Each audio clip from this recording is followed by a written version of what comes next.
Jorge Masvidal has publicly called for a showdown with Leon Edwards to take place on the high-profile White House event card. In a direct and fervent appeal, Masvidal frames the proposed matchup as more than a typical fight. He casts it as a symbolic clash tied to American pride and the 4th of July celebrations. Addressing Edwards by name, Masvidal makes it clear that he sees this as a marquee opportunity. He vows to represent the United States aggressively in the contest and insists he will decisively defeat Edwards in front of an American audience. Masvidal leans on patriotic imagery throughout his call-out, likening the bout to a modern-day contest of national identity. He evokes historical references and the spirit of Independence Day to underline the stakes he imagines for the fight. Masvidal's language is emphatic and unambiguous. He positions himself as the challenger who will crash the party should Edwards be selected to represent England, suggesting he intends to dominate the matchup and silence any doubts about who should carry the American banner that night. The tone is part bravado, part theatrical showmanship, a classic element of fight promotion that aims to heighten anticipation and fan engagement.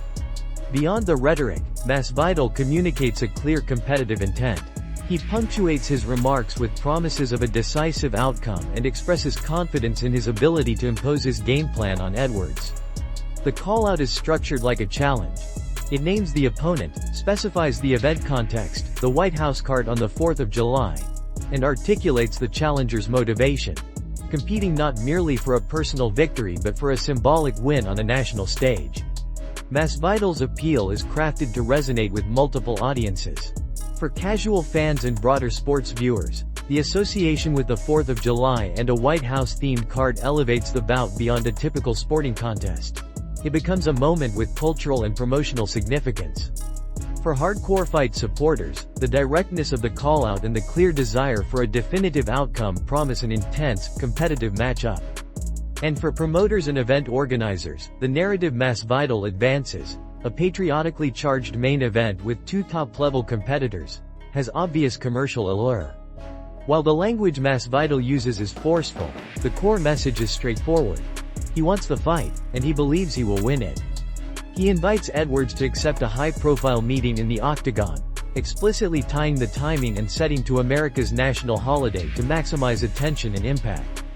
If promoters decide to book the bout, the matchup would bring together two prominent welterweights with contrasting styles and personalities, and staging it on a White House card during 4th of July celebrations would guarantee both spectacle and controversy. For now, Masvidal's public challenge stands as a provocative declaration, one designed to spur conversation, pressure organizers, and, ultimately, force a response from Leon Edwards and his team. Magomed Ankalaev has decided to make his presence felt in a major way, sending a strong warning to the entire light heavyweight division ahead of his next appearance. The Russian contender, known for his measured but dominant style inside the octagon, took to social media to issue a cryptic message that has already started fueling speculation among fans and analysts. "Guys, Thursday during the press conference, I have something to say to every light heavyweight on this card. Tune in on Thursday," Ankalaev wrote. While the statement was short, it was anything but subtle. For a fighter often described as quiet and businesslike, Ankalaev's decision to step into the spotlight with such a bold promise has the MMA community buzzing. The timing of this declaration is no accident. With the light heavyweight division in flux following several recent title shifts, Ankalaev is clearly aiming to remind both fans and his fellow fighters that he remains a force to be reckoned with. Many still see him as one of the most complete athletes in the division, blending powerful striking with elite grappling skills. His unbeaten streak in the UFC, only interrupted by a controversial draw, stands as proof of just how dangerous he is inside the cage. What makes his warning even more intriguing is the current state of the division. Alex Pereira, the former middleweight champion turned light heavyweight title holder, has been making waves with his knockout power and star power. Yuri Prochazka, a former champion, remains a perennial contender with his unpredictable style. Other names like Jan Blachowicz, Alexander Rakic, and Jamahal Hill are all still hovering near the top, creating one of the most competitive landscapes the division has seen in years. By signaling that he has something to say to all of them, Ankalaev has positioned himself right at the center of the conversation. Fans are now left to speculate on what exactly Ankalaev plans to reveal. Will he be calling for a direct title shot against Pereira? Is he preparing to announce a blockbuster fight that has yet to be confirmed? Or is he simply seizing the opportunity to remind the division that he's ready to prove himself as the rightful king at 205 pounds? Whatever the case, the promise of a big statement at the upcoming press conference has created an additional layer of intrigue around fight week. This isn't the first time Ankalaev has hinted at frustration with his place in the rankings. Despite a long winning streak in victories over top contenders, his road to the title has been marked by delays and setbacks, including a controversial draw in a fight many believed he had won. For him, the chance to finally put the division on notice in front of the world could be the spark that leads to the breakthrough he's been waiting for. As Thursday approaches, all eyes will be on the press conference. One thing is certain.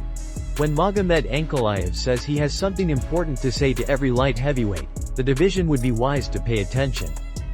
Alex Pereira is once again in the spotlight, this time for publicly calling out Magomed Ankalaev over what he claims are inconsistencies and lies surrounding their recent encounters. The tension between the two fighters has been simmering for weeks, and now Pereira has gone on record to directly challenge Ankalaev's version of events.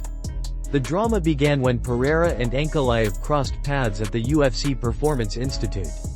According to Pereira, Ankalaev deliberately avoided him during an earlier visit.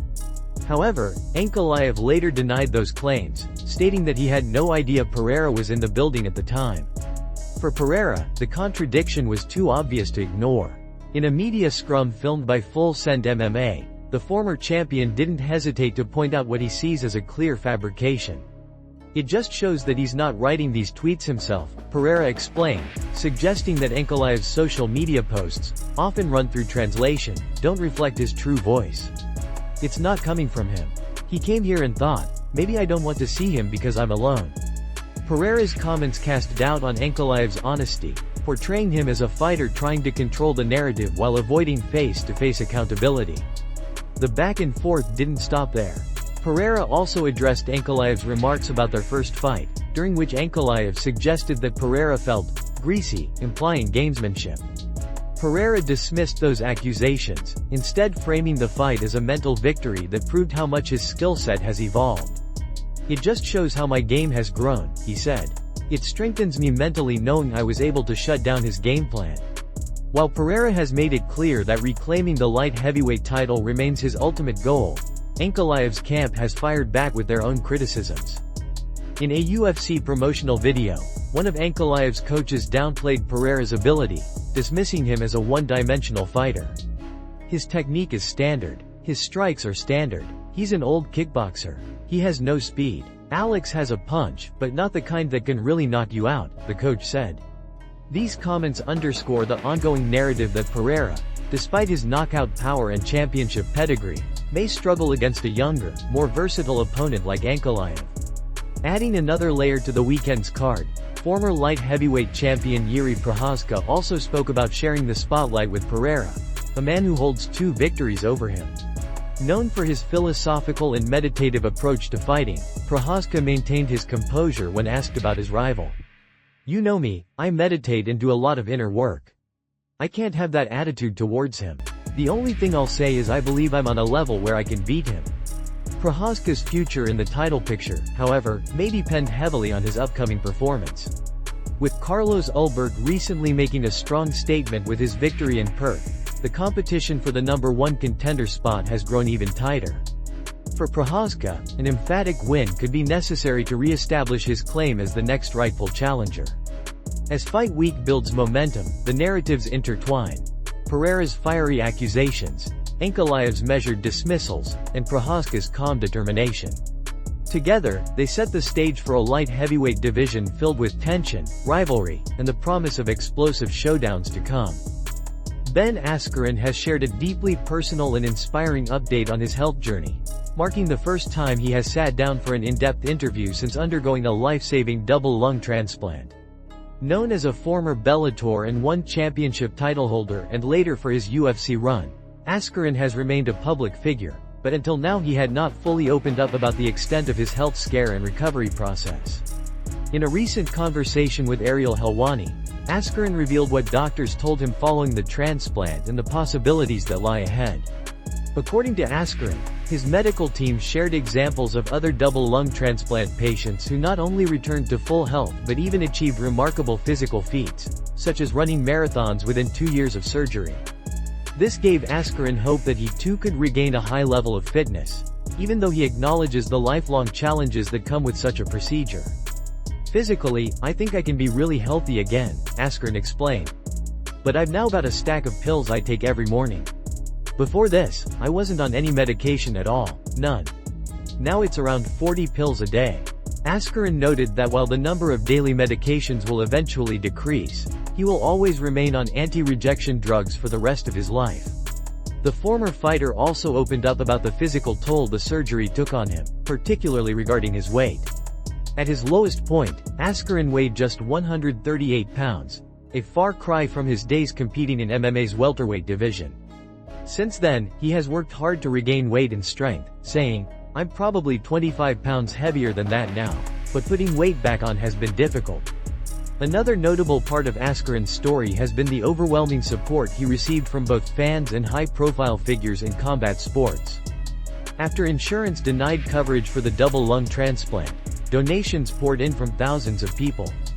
Askren revealed that Jake Paul and UFC president Dana White were among those who contributed generously. Jake Paul and Dana White both donated and were both very generous, Askren said. "There were literally thousands of people who donated. $10,000 from someone with millions is one thing, but $25 from someone who has almost nothing is just as meaningful. I'm grateful for everyone's generosity." Despite his progress, Askren admitted that there are certain parts of his life that will never be the same. Most notably, he acknowledged that he will probably never wrestle again, closing the door on the sport that shaped his identity and career. Still, he remains grateful for the chance to live a healthy life, spend time with his family, and continue sharing his story with fans who have followed him for years. Askren's journey stands as a reminder of both the fragility and resilience of the human body. From the heights of championship glory to the challenges of a life-threatening medical condition, his story is one of perseverance, gratitude, and a continued fight, even outside the cage.